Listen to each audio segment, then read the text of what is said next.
The Federal Reserve is sitting on an $8 trillion mountain of stolen goods that it needs to get rid of. That could strangle credit, hike mortgages, and accelerate the recession. Now, most analyses of the Fed focus on interest rates, how they pump out easy money, and then they turn around and crash the banks and the wider economy. But in 2008, the Fed invented a second huge destabilizer called the balance sheet, meaning the assets that the Fed owns. So the Fed prints money by typing zeros on Excel sheets and then loudly declaring that it is money. Then they use all those magic zeros to buy stuff. Generally, they buy government bonds and mortgage-backed securities. The stuff is an asset. It's stolen from us, of course, but for the Fed, it is an asset, hence balance sheet. Now, since 2008, especially since COVID, this balance sheet has exploded, going from hundreds of billions, that was traditional back to the 70s, to almost $3 trillion in the wake of 2008, and then soaring to $9 trillion during COVID, when there was a totalitarian lockdown to buy. The balance sheet has since come down just a hair to about $8 trillion, but for perspective, that is close to half of all the bank accounts in America, all guarded by a dragon in the basement of the New York Fed, courtesy of those magic zeros.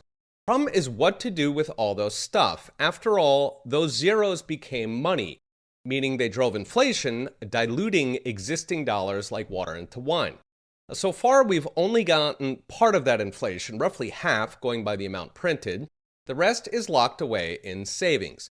That means either the Fed has to reduce their balance sheet, they have to sell all the stuff and cancel the zeros, or they have to accept that high inflation will continue for years as the rest of that $8 trillion leaks out into inflation.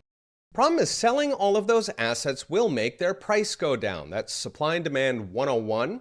I've talked in recent videos about the tsunami of government debt hitting markets this year, about $10 trillion between refinancing old debt and fresh deficits. Problem is, nobody is buying. So banks are not buying. They almost had a failed treasury auction a few weeks ago.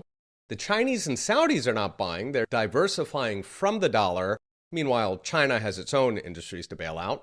So if the Fed is also selling while Janet Yellen is running around shaking a $10 trillion cup, there is nobody to buy. So fine, don't sell treasuries, just sell the other big hunk, which is the mortgage-backed securities. That is a cool $2.5 trillion of the Fed's hoard, and it would save Janet Yellen from herself. Problem there is that the Fed has been subsidizing housing for over a decade. In fact, that's a big reason why house prices went up so much. So if the Fed now flips to selling, it could actually drive up mortgage rates that are already at the highest in a generation.